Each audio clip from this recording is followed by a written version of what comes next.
According to Texas State's financial aid website, the cost of attending the university full-time can range between $18,000 and $32,000. Many students are overwhelmed trying to budget college expenses on a minimum wage budget. Like the gas to get to work, the food while you're at work, and that's just the living while you're currently working. So it's almost like the money that you're making is enough to just survive almost like at work. To make up for the lack of income, some students take out loans, but the thought of being in debt after graduation scares some students. In a very competitive field, and I do wake up in the morning thinking, is it worth it? Last week, when Walmart CEO Doug McMillon announced the company is raising its minimum wage salary to $9 an hour, it sparked a debate about whether all businesses should raise their minimum wage. It will help bring people out of poverty, at least to some extent, which is good for them and also good for the economy. However, there can be a downside to it. And that will raise prices because employers will want to continue to make the kind of profit that they're making. And then that will be, so there won't be as many jobs available. While Boussard says she thinks government will eventually raise the minimum wage, she doubts the increase will be enough to cover the majority of student bills. For Bobcat Update, I'm Tyler Stevenson.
On Friday, April 24th, Stonewall Warehouse hosted its second Salsa Night on the Square, presented by the Latin Music Studies Department at Texas State. The event featured groups Salsa del Rio, Orquestra del Rio, as well as the San Marcos High School Salsa Band. Assistant band director for San Marcos High School, Juan Carlos Cavazos, directed the Radler Group, known as Orquestra Cascabel. Cavazos likes using the event to draw students into a new setting. It's really awesome to get the kids in front of an audience that wants it to do well, to let go of the competition that's within music in the state of Texas and just play for fun and show up and build relationships, build camaraderie with the university, and like I said, play for fun for a change. Texas is so competition based that it's really nice to just get out there and just play just because. Jazz Studies senior Derek Thigpen has been playing with salsa on the Square for 3 years and says playing at Stonewall Warehouse is a nice change of pace because of the atmosphere and acoustics. I normally play a lot of jazz, and it's a nice way to kind of change things up. The groove is great, and it's just so much fun. And also being able to look out and see everybody dancing to the music that you're playing, it's also a lot of fun too. Stonewall manager Chris Rue said they are happy to host the event because of the diversity it brings to the Square. It really is very complicated music, and to see young high school students doing it and college students doing it, it's really impressive. So we love opening the doors and having that kind of opportunity here at Stonewall.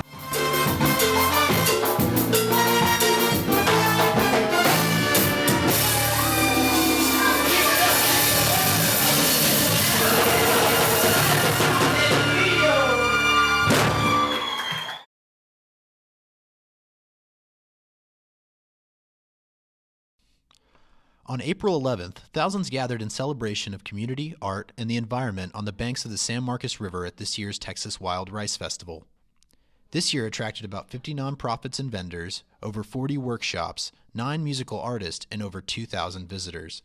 Everyone there got to enjoy the live music, educational lectures, hands-on workshops, arts and crafts, and free food. Nick Menchaca, owner of Atlas Environmental, a contracting company hired by the city to remove non-native invasive species from the river was serving up tilapia in the form of fish tacos. They become an ecological threat by overpopulating and overwhelming all the native and endangered and threatened species. So we come up and we use our bows and spearfish them, and it's been the best method to remove them so far. Austin-based visual artist Johnny Villarreal taught children how to make stop-motion animation with his interactive activity center, the Edge of Imagination Station. So this is a mobile stop-motion animation lab that I actually started here in San Marcos in 2008 as part of my senior thesis show. Since then, it's led me into the path of teaching.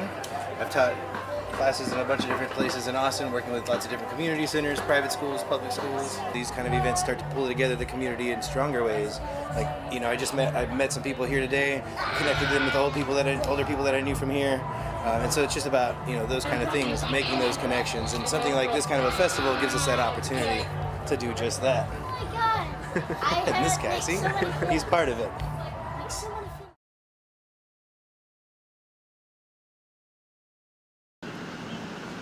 The Texas State Theater Department each year nominates select undergraduate and graduate students for their outstanding work. Each nominee vies for recognition at the Kennedy Center American College Theater Festival. 5 students have advanced as finalists this year. The national festival will take place in Washington April 14th through the 18th. It looks really good on your resume that you're a national finalist even for KCACTF, because it's, I mean, everyone knows in our business what it is. Third-year grad student in dramatic writing Kevin Talley comes away with perhaps the biggest achievement. Talley has been awarded the Ken Ludwig Playwriting Scholarship for Best Body of Work, including his original play, Snake Oil. This is the 4th year that a playwright from Texas State's won the Ken Ludwig Award, and so they start to expect that our program puts out quality work. Talley is joined by Joel Britt and Austin Sanchez for their work in lighting design and stage management for the show Rent, while Jordan Morelli advances for his original play, Norma's Rest. Shelby Acosta will also be awarded at the festival for her regional musical theater initiative. Texas State has been sending finalists to the National Festival consistently since 2001. It is hoped that such recognition brings more attention and more students to the department. The more we're involved at the Kennedy Center, the more undergraduates that go to regional festivals and see us consistently winning. If they're interested, then they are starting to understand that this is a place to come. For Bobcat Update, I'm Leah Hatcher.